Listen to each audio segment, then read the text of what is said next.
Welcome to another edition of the Moore Report, where we put the spotlight on sports in our community. Today in studio, I have a longtime friend of mine, Mr. Philip Bryant, and him and his squad have been the talk of the town over the past several months.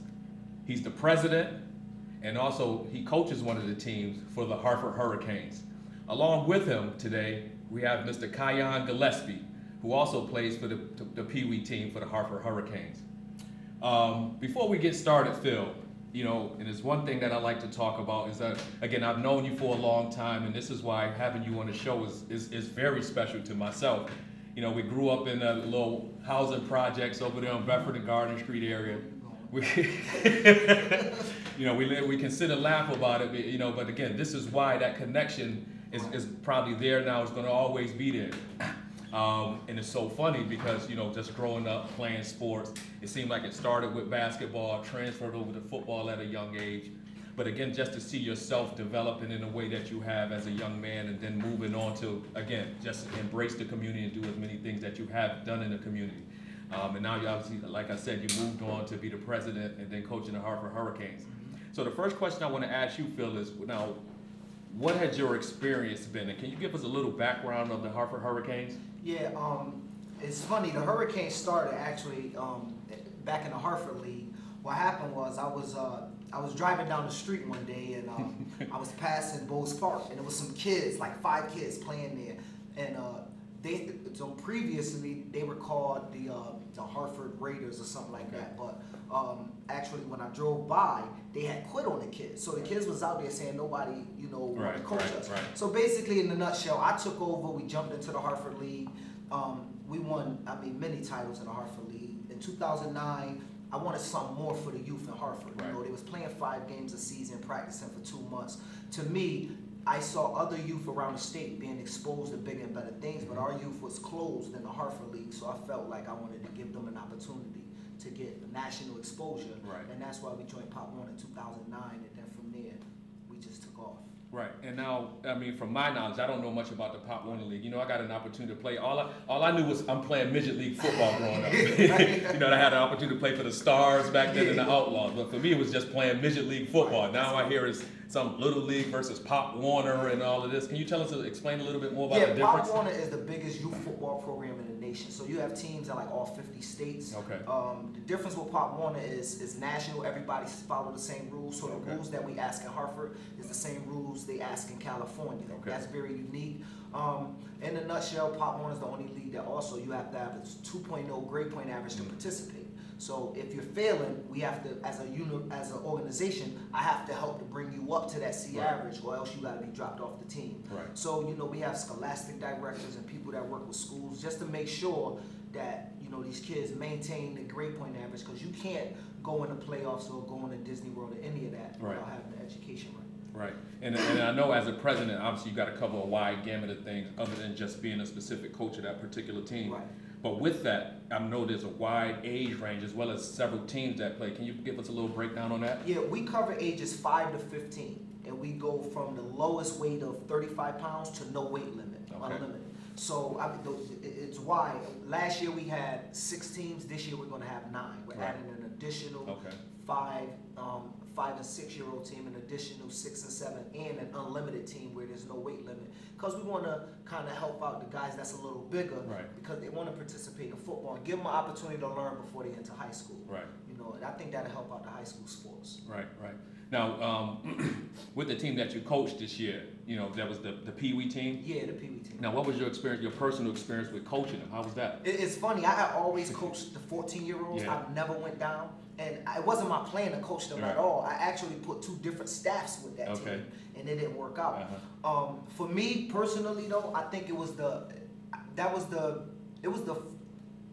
fulfilling experience, because I got to work with younger children that I thought would be, they wouldn't accept me as much as the 14-year-olds, but they actually accepted me more, and they took in the knowledge a lot quicker than previous years when I coached the 14-year-olds. And that was an experience that I thought that this was gonna be hard, and I was gonna have to teach and teach and teach and teach. And sometimes I would implement something, and then it would be like, okay, coach, what's next? You know, and I'd be sitting there like, wow, I had planned on teaching this for 2 weeks. Now I can move on. So the experience for me was great. It was easier in the process. But to be honest, I think this was one of the most fulfilling years of coaching for me. Not just for the championships and all that, but just the kids that I got to coach on that team was like well experienced. You know, and probably a testament to that is because when those kids are younger, their minds are more open to learning new things. When you got those older kids, they already been taught so many different things, so it's kind of hard to kind of get in there.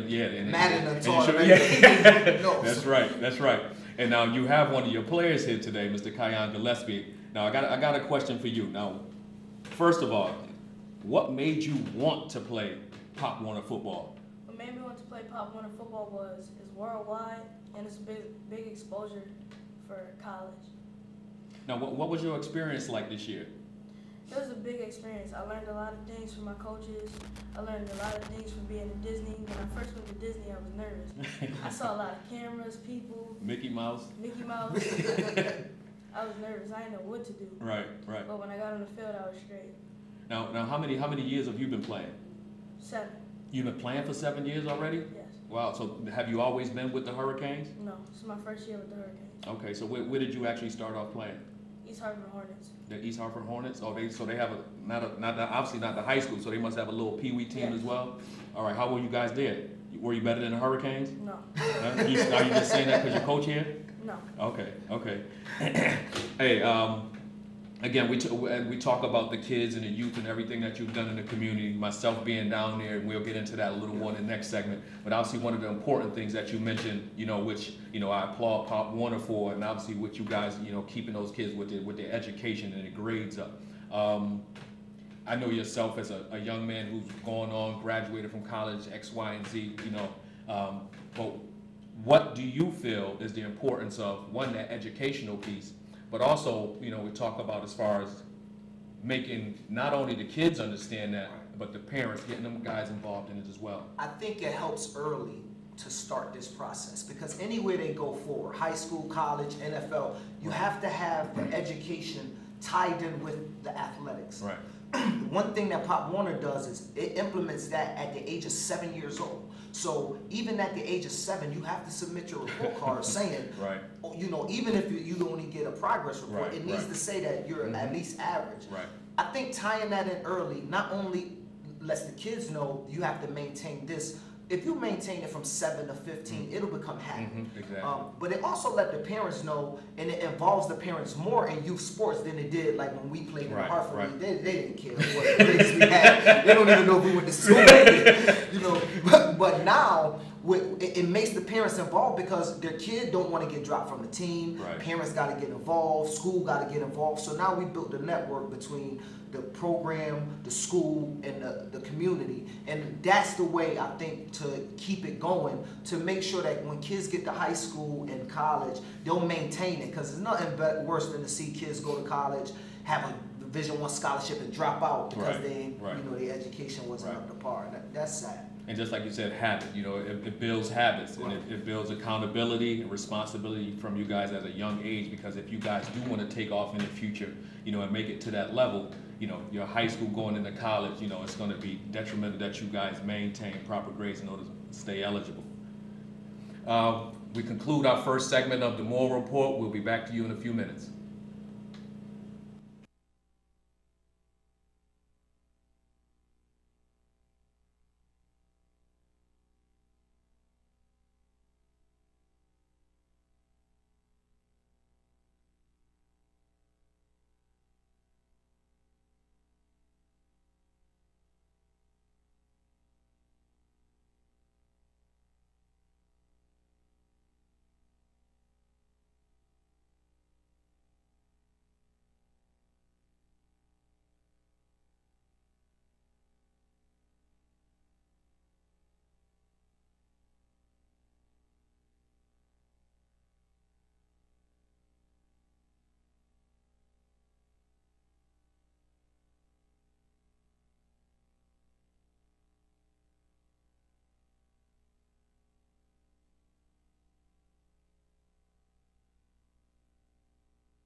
Today in studio, as I mentioned earlier, we have Mr. Philip Bryant, who's the president of the Hartford Hurricanes Pop Warner team, as well as one of his best players on the team, Mr. Kiyan Gillespie.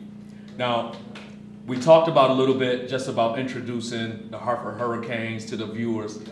This segment, I want to get into, because I had a great opportunity when I went down to Florida. I just happened to be down there that weekend. You guys were down there competing in the national tournament. Got a chance to hang out with you guys a little bit at dinner. We out eating, guys throwing food on each other. The parents that attended, they didn't want to take pictures, but it was just an unbelievable experience. And I was just, again, it was just a great representation of Hartford. I was glad to see you leading the team down there. The young men that you had on the team just carried themselves with respect. But what I want to know is, getting to that point, what do you think is, because we talk about it on a national stage, a national type exposure for our young guys. What do you think was some of the biggest factors for you guys making it to that point? Making it to the point, to be honest, I think what went under radar throughout the newspapers and everything that I came back and I read was my coaching staff. I think that Coach Omega, Coach Boots, Coach Chaz, Coach June, we were able to gel. Now it was funny because two of the coaches came from the Hartford Knights where he played, and the other three was from the Hurricanes. So this was our first year coaching together. And at first it was some rocky times because we had to learn each other. But the way we gelled, everybody played a role in making sure that we were knowledgeable enough to teach the children, and I think that was a huge role. I work hard when I'm doing it, and I took on coaches, just happened, that was just working just as hard. So, and another thing is, we all played a role, we all played our part, and nobody tried to step each other's boundaries. I think the biggest thing is we respected one another's knowledge. And I think that played a huge role. But one of the biggest roles was having people like Kai and Dex and Malik, people that was captains on the team, because on the field, it's just certain things that they got to deal with that I can't help them. And having players that played in the state championship before, that had experience since they was like 7 years old playing, they were able to calm nerves when the game would get a little wobbly and, in the thick, by us playing, triple overtime down at Disney World. So, those experiences right there it was great to have as a head coach, because it almost make it seem like I did a super duper great job, when in reality it was more spread out than most people think, because I had coaches that I didn't have to worry about defense or the line. I didn't have to worry about in the game if they're going to make the right call. I had people playing those roles, so I was just able to maintain look and then make the changes as things went on. And again, that's just the the essence of having a good program, good organization, when you got good people around you. Every good coach has good assistants, good players around them to make sure that program runs smoothly. And as you talk about, it's sacrifice. When you talk about people coming in from different organizations, putting their own individual egos aside for the common goal, which is to obviously make it down to Disney. And I'm glad you touched on that point of the things not being seen, because obviously in sports, I had I was blessed enough to be able to coach collegiate athletics. You got a chance to coach that level and go down to the national tournament. But the outsiders, the fans, all they see is you down at Disney. All they see is us on TV wearing a suit. They don't know what goes on behind the scenes. They don't know the hard work that's put in it. They don't know the obstacles that you face every day. It's a wide gamut of things that you got to deal with in preparation of getting your team out there, a productive team out there, and getting them out there to produce. We made a lot of changes in the Hurricanes this season. I mandated that our coaching staff would wear professional coaching uniforms.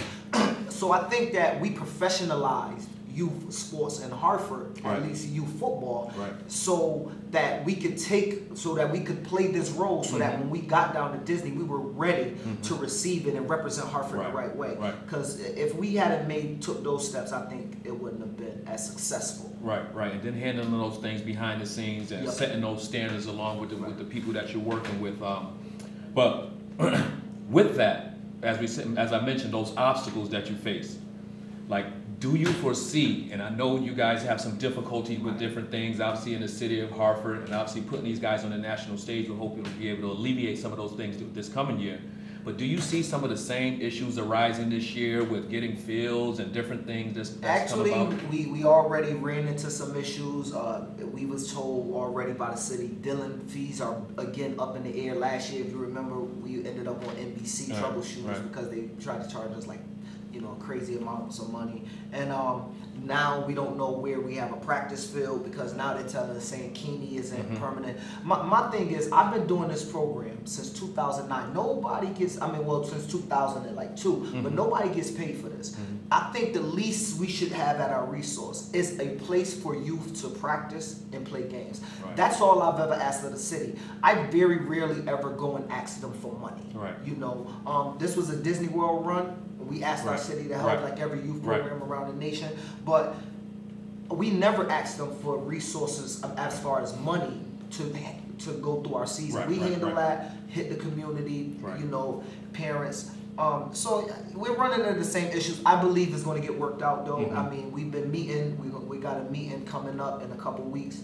I just think that it's important for our youth to know that their city is behind them, not necessarily in a financial situation, but in a belief system saying, here's a field, prepare yourself, and we're behind you. So I think that they should come through, at least give us something permanent so we know yearly what's going on, so we don't run into these issues. Right, and obviously, like as you said, I mean, it's about the young people. Right. If they are able to see that right now, that things are being able to work out for them, because you want to be rewarded for your success. That's usually something you're told at a young age.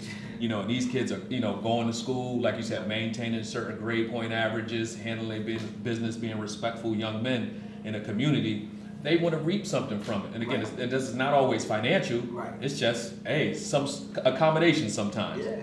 And with that, I can kind of go off to the next question, because what I've learned growing up, playing sports, coaching young people, sports itself, I know what I think about it, how it plays a vital role in the life of a youth and its development. What's your take on that, as far as what role you think sports plays in the youth? I think it's very important. It teaches you some things that you're going to need to pick up in life anyway, and that's why I chose football, because to me, football parallels life in a lot of ways.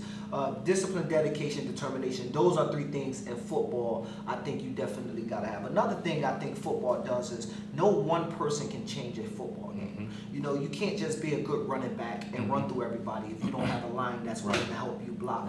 And so to me, that parallels life, and I think it teaches kids to build teammates, and you have to learn to trust people, and you got to do your job specifically and trust that others will do theirs, and collectively as a team you guys can be successful. So to me, that's why I like football so much, because they parallel the things you need to learn in life so well, as far as career, or even if you don't go to sports after high school, but just when you go on a job, you got to trust that person doing your job, and you have to do yours. So to me, those roles, sports in general, teaches the discipline, dedication, and determination factor. And I chose football again. I knew it. I played it up until high school. Got a state championship at Hartford High. I think I threw out. So but to me, those things are those are what I saw in football, and what I figured I could bring to the youth in the city of Hartford to try to teach them that. Right, and just going back to the Disney part a little bit, that experience, I mean, it was unbelievable. So I'm gonna direct this question at you, Kai. What was your experience down in Disney World? My experiences were great. Like I said, I've seen a lot of people, cameras, things that I've never seen before. Like, I thought I'd never seen that many people come to my football game. Right. Or I'd never seen that many cameras flashing in my face. And now let me ask you, because I was at the game when you guys played the team from Texas. Okay, and when I got back, I told everybody, people that weren't listening to me probably didn't care a lick about football. They down there at the far end looking like Notre Dame, with they ready, they got their banners all up, they got the cheerleaders, their colors matching, they sharp, helmets shiny. And down there was the Hartford Hurricanes. I want to ask you, at that moment, when y'all down on that field, it's about maybe 20 of you guys, 30 of you, versus it looked like 50 people down at the far end. At that particular moment before the game started, what was going through your mind? I was just looking at them like, we don't need all that to win a football game. We just need teamwork, playing hard, and good coaching. Right. Like at any moment during that time, were you nervous? Were you scared? What were your emotions like at that point? I was just ready to play. You were ready to play? I mean, and you guys proved it because you guys went out there. I mean, listen, from jump ball, from kickoff, I guess in football, you guys proved that you guys were ready to play, and it was just an unbelievable. The amount of fans that were on our side, didn't even compare to theirs, but we probably made 10 times as much noise cheering for you guys. I mean, we were just proud of you guys all the way around, and we just, again, another congratulations to you guys. But you guys finished what, third in the country? Third in the nation. Third in the nation. I mean, it was just unbelievable. Just want to finish up as we talked about a lot of things from the history of the Hurricanes to your success that you had this year. Moving forward, what do you see the Hurricanes becoming in the immediate and far future? My overall goal for the Hurricanes is for Hartford youth football to be a national powerhouse. When you go down to Florida, you mention Beacon House, you mention Miami, you mention White Oak. They know down there nationwide who these organizations are. Right. That's my goal for the Hurricanes. So when we appear down there, they're like, y'all got Hartford.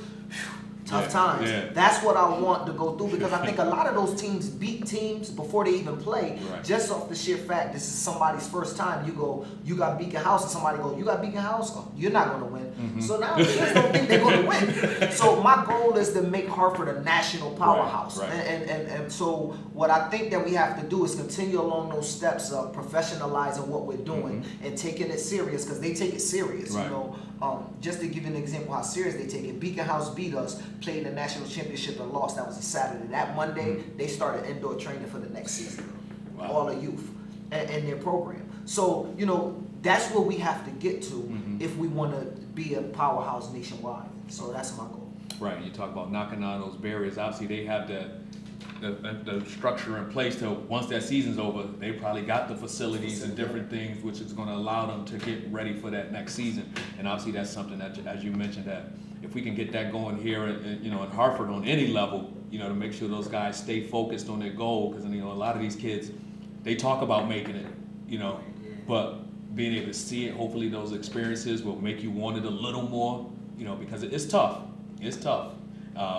But being able to have that in place, once you guys get back home, understand that you turned that defeat into a little bit of victory, get that sour taste out your mouth and get right back on the field.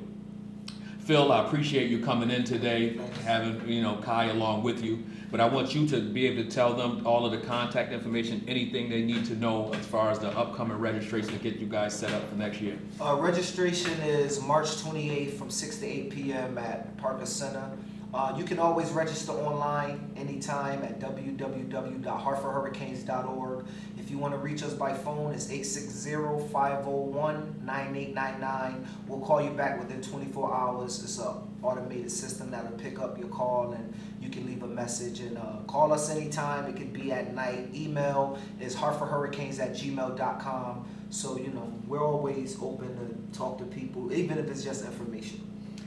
Thanks, guys. I appreciate it, and we look forward to you joining us again on the next edition of the Moore Report.